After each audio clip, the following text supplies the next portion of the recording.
Assalamualaikum warahmatullahi wabarakatuh.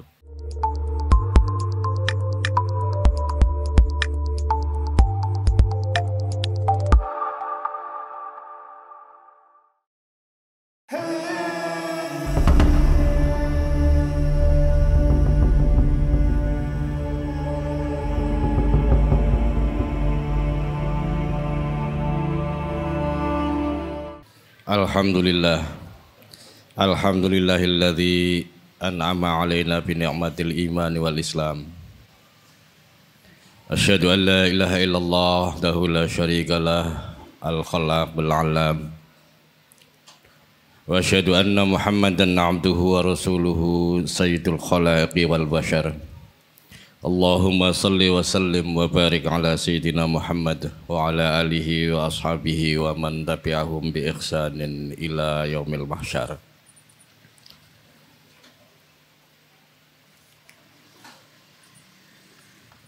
Ayuhal hadirun ittaqullaha haqqa tuqatih wa la tamutunna illa wa antum muslimun. Wa qala Allah ta'ala fil Qur'anil azim. A'udzu billahi minasy syaithanir rajim. Wa yas'alunaka 'anir ruh. Qulir ruhu min amri rabbi wa ma utitum minal ilmi illa qalila. Amma ba'd. Hadirin jamaah Jum'ah yang dirahmati Allah. Marilah di awal khutbah ini kita teringat kembali untuk berikrar, untuk meningkatkan takwa kita, keimanan kita, ibadah kita, baik ibadah mahdhah hablum minallah maupun ibadah yang berkaitan dengan muamalah hablum minan nas. Hadirin jamaah Jum'ah hadaniyallahu wa iyyakum. Tadi saya menyebutkan satu ayat dalam surah Al-Isra ayat 85. Kisah tentang bagaimana orang-orang Yahudi bertanya kepada Rasulullah. Wa yas'alunaka 'anir ruh. Orang-orang Yahudi penasaran, ini Muhammad bener Rasul beneran atau Rasul palsu? Maka mereka mencobanya dengan beberapa pertanyaan-pertanyaan yang itu menjadi indikator kerasulan Rasulullah sallallahu alaihi wasallam. Salah satunya adalah bertanya tentang sesuatu yang immaterial, sesuatu yang tidak nampak. Yas'alunaka 'anir ruh. Mereka bertanya tentang ruh kepadamu wahai Muhammad. Nah, dalam hal ini karena beliau memang benar-benar seorang Rasul, maka beliau tidak perlu panjang lebar berpikir, dia hanya menjawab, oleh Allah diperintahkan, Kul ya Muhammad, kulir ruhu min amri rabbi, itu urusan Tuhanku. Wa ma utitum minal ilmi illa qalila, kalian itu mengenai ruh ini mungkin faham, tapi hanya sebagian kecil saja yang kami bocorkan, kata Allah. Nah, berkaitan dengan ini dalam hasanah tradisi keilmuan Islam, ada sesuatu yang tampaknya memang sampai sekarang kurang didiskusikan, kurang dipelajari. Kalau ilmu-ilmu fikih, ilmu hadis, ilmu tafsir, semua berkembang dengan baik. Tapi ada dimensi keilmuan dalam Islam yang sampai saat ini kurang dipelajari, yakni ilmu-ilmu yang berkaitan pertama tentang ar-ru'ya, tentang mimpi. Padahal jelas di dalam Al-Quran banyak sekali ayat-ayat yang menjelaskan bagaimana kejadian-kejadian itu diawali oleh mimpi. Yang kedua juga berkaitan dengan ar-ruh. Maka pada tahun kira-kira abad ke-13 seorang ulama besar Ibnul Qayyim Al-Jauziyah, beliau adalah murid dari Ibnu Taimiyah, lahir sekitar tahun 1292 dan wafat 1350, umur kira-kira 58 tahun, yang pada saat bersamaan 1293 adalah berdirinya Majapahit oleh Raden Wijaya. Ibnul Qayyim lahir di Damaskus dan beliau menjadi murid dari Ibnu Taimiyah. Belajar dengan beliau sampai 16 tahun. Pernah mengalami suka dan duka, dan saat itu sejarah membuktikan telah terjadi perang keagamaan, perang salib, sehingga sangat wajar kalau Ibnu Taimiyah dalam fatwa-fatwanya, dalam ajaran-ajarannya sangat menekankan tentang kesiapan individu di bidang militer dalam menghadapi perang salib. Murid beliau yang lain adalah Ibnu Katsir yang menulis kitab tafsir. Ibnul Qayyim Al-Jauziyah menulis sebuah buku yang berjudul Ar-Ruh. Beliau memang banyak memproduksi atau menghasilkan banyak buku baik di bidang banyak hal. Ada Miftahu dari Sa'adah, ada yang lain-lain. Nah, beliau menulis tentang kitab Ruh ini dengan menekankan 3 sumber. Sumber pertama memang sumber nakliyah dari Al-Quran, kemudian sumber kedua berasal dari sunnah, dan sumber yang ketiga dia juga melakukan wawancara, melakukan riwayat-riwayat yang berasal dari para alim pada zamannya. Secara garis besar beliau membagi bahwa roh ini ketika mati terbagi menjadi 2. Garis besarnya adalah yang pertama, ruh yang muna'amah, ruh yang memperoleh nikmat dari Allah. Ini sesuai dengan firman Allah, wala tahsabannalladzina qutilu fi sabilillahi amwata. Jangan kau sangka orang yang wafat, orang yang mati, orang yang gugur di jalan Allah itu mati. Pada hakikatnya mereka adalah bal ahyaun indallah wa hum yurzakun. Mereka adalah hidup di sisi Allah, bahkan mendapatkan rizki dari sisinya. Nah, tentang hal ini bagaimana Allah memberikan kenikmatan, salah satunya adalah arwah-arwah tertentu sesuai dengan kecenderungannya waktu hidup di dunia itu dikumpulkan oleh Allah sekelompok-sekelompok. Wa may yuti'illaha war rasul fa ulaika ma'al ladzina an'amallahu 'alaihim minan nabiyyin was-siddiqin was-syuhada was-sholihin wa hasuna ulaika rafiqa. Orang-orang yang taat pada Allah,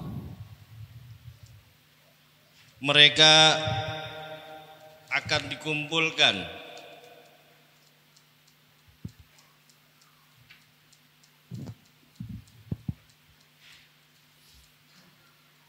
sesuai dengan golongannya masing-masing. Ada kelompok nabi, ada kelompok siddiqin, syuhada, dan seterusnya. Begitu juga kalau Bapak kita semuanya, insya Allah kalau kita sering sholat jamaah, sering berkumpul dengan orang-orang soleh, maka pertemanan ini, perseduluran ini bisa berlangsung baik di alam dunia, di alam barzah, bahkan di alam akhirat. Hadirin hadani Allah wa iyyakum. Ada satu kisah ketika Rasulullah mengalami peristiwa Mi'raj. Beliau bertemu dengan para nabi, tentu di alam roh. Tentu di alam roh.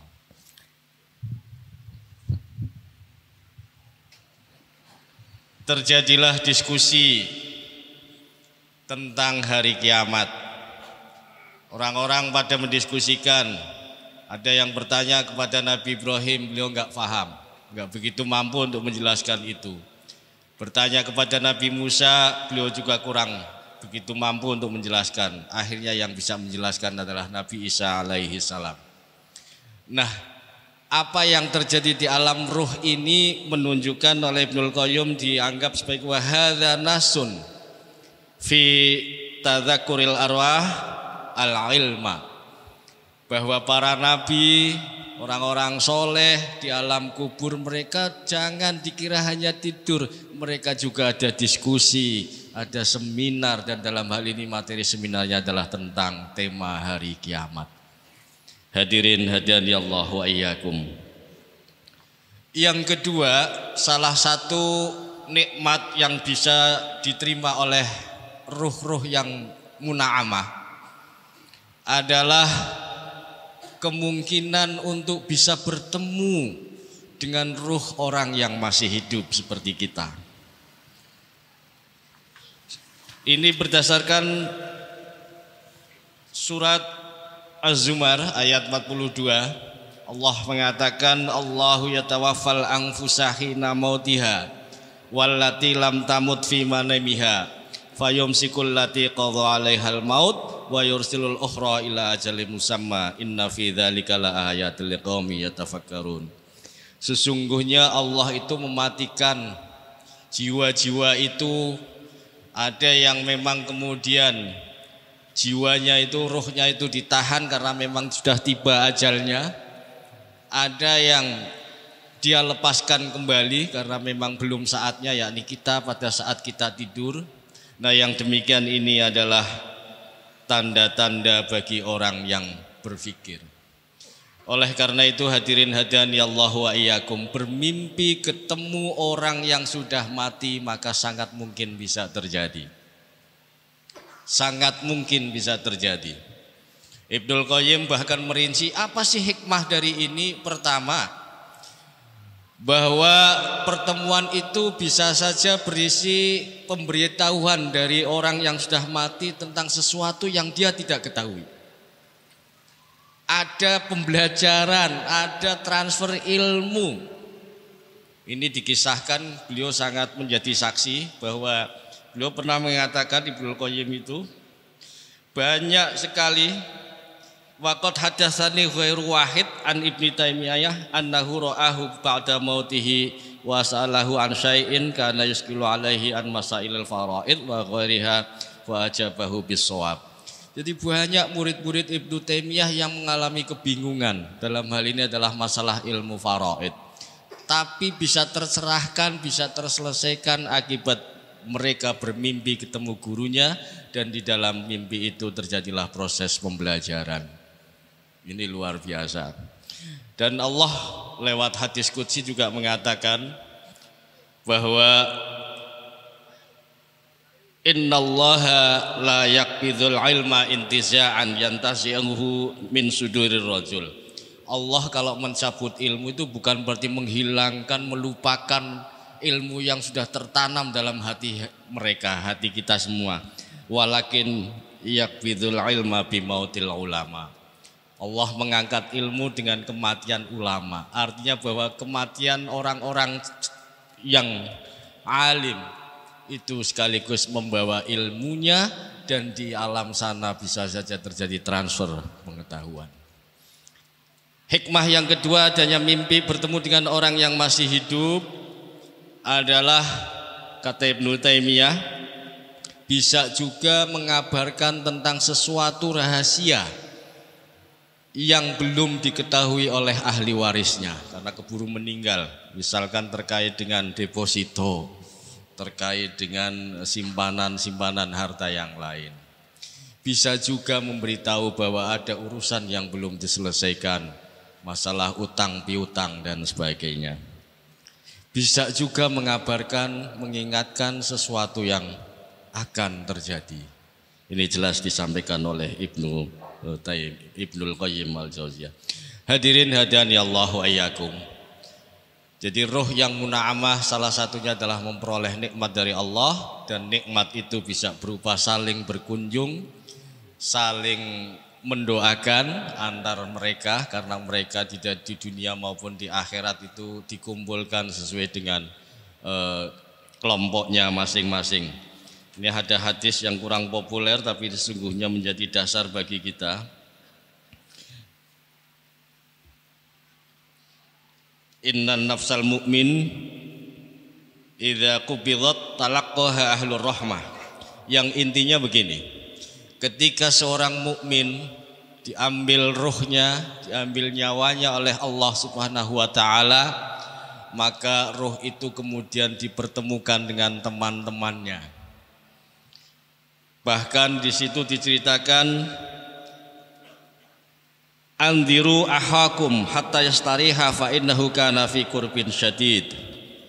Melihat roh yang baru datang, proses kematian baru tiba, lalu beliau dikumpulkan atau didatangkan kepada orang-orang yang sedang berkumpul di situ. Ada satu ucapan, biarlah gak usah ditanya dulu, biar dia istirahat karena mereka atau dia telah menempuh perjalanan yang besar. Nah, di situ terjadi dialog. Fayas'alunahu madza fa'ala fulan. Pendatang baru itu ditanya, apa yang dilakukan oleh fulan? Mungkin dia tanya ahli warisnya yang masih hidup. Madza wa ma fa'alat fulanah, apa yang dilakukan oleh fulanah? Wa hal tazawwajat fulanah, bahkan pertanyaan sepele, apakah si fulanah itu sudah menikah atau belum? Sampai suatu saat ditanya, apakah si fulan itu telah, kabarnya bagaimana? Kalau dia mati maka dijawab bahwa beliau telah meninggal dunia sebelumku. Loh, kok alamatnya enggak berkumpul dengan kami? Maka kemudian ditanya, dzuhiba ila ummil hawiyah, mungkin dia telah dikumpulkan atau diantar ke ummihil hawiyah, neraka hawiyah. Hadirin hadani Allah wa iyyakum.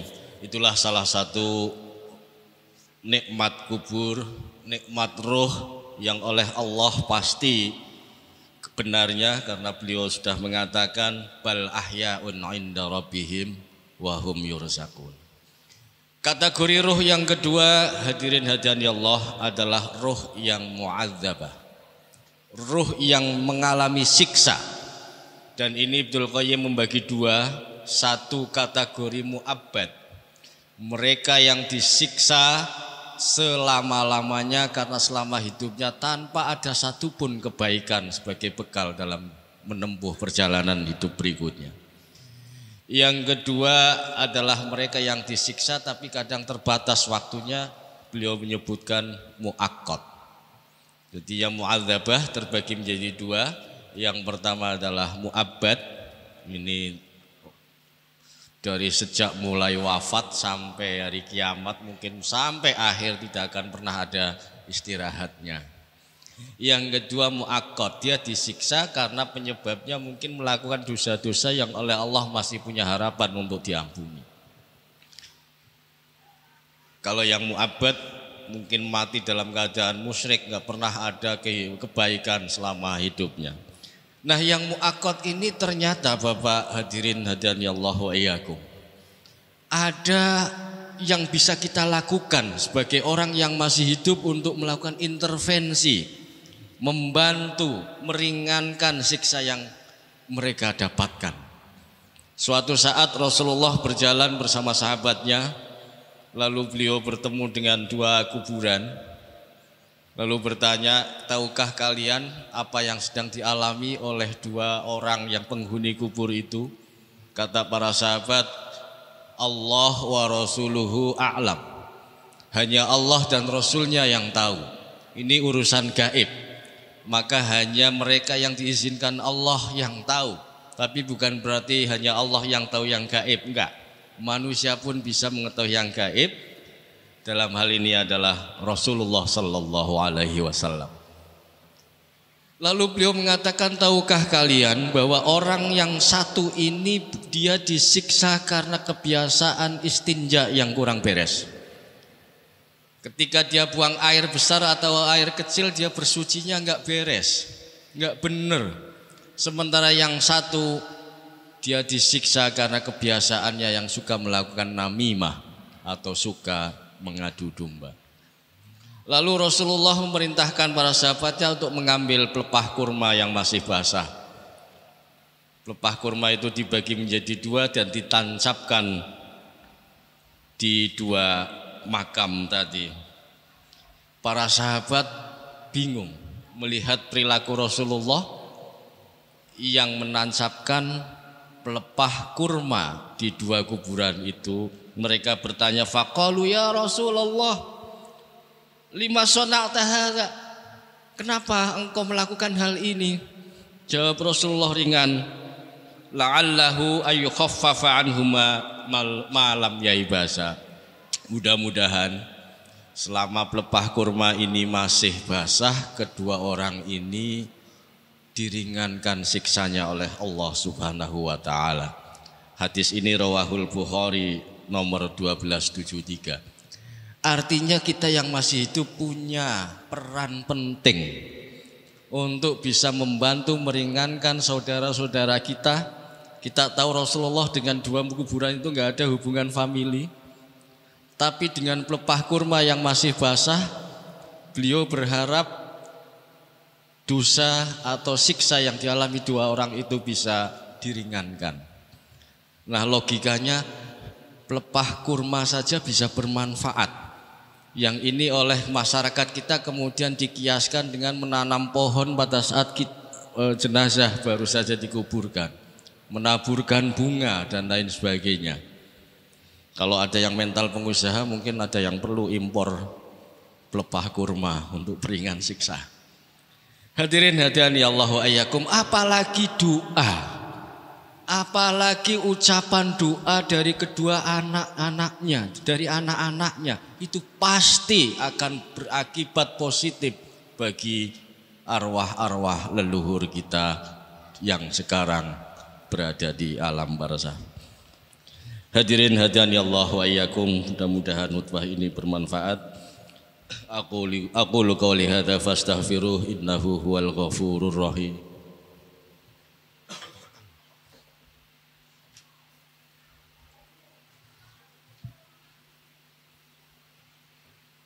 Alhamdulillah nahmaduhu wa nasta'inuhu wa nastaghfiruh wa na'udzu billahi min sururi anfusina wa min sayyiati a'malina may yahdihillahu fala mudhillalah wa may yudlilhu fala hadiyalah.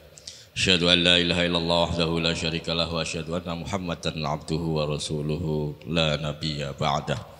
Allahumma shalli wa sallim wa barik ala sayyidina Muhammad wa ala ali sayyidina Muhammad. Ittaqullaha haqqa tuqatih wa la tamutunna illa wa antum muslimun. Marilah Bapak Ibu, Bapak hadirin hadani Allah wa iyyakum, kita berdoa memanjatkan permohonan kita kepada Allah Subhanahu wa taala. Mudah-mudahan doa kita mustajabah. Innallaha wa malaikatahu yusholluna 'alan nabi ya ayyuhalladzina amanu shallu 'alaihi wa sallimu taslima. Allahumma ighfir lil muslimina wal muslimat wal mu'minina wal mu'minat al ahya'i minhum wal amwat innaka sami'un qaribun mujibud da'wat. Allahumma ya Allah, Allahumma arzuqna ya Allah fahman nabiyyin wa hifdzal mursalin wa ilhamal malaikatil muqarrabin birahmatika ya arhamar rahimin. Allahumma ya Allah, Allahumma ihdinas siratal mustaqim siratal ladzina an'amta 'alaihim ghairil maghdubi 'alaihim waladdallin. Rabbana ighfir lana ya Allah wa li ikhwanina alladzina sabaquna bil iman wa la taj'al fi qulubina ghillan lil ladzina amanu rabbana innaka ra'ufur rahim. Rabbana hab lana min azwajina wa dhurriyyatina qurrata a'yun waj'alna lil muttaqina imama.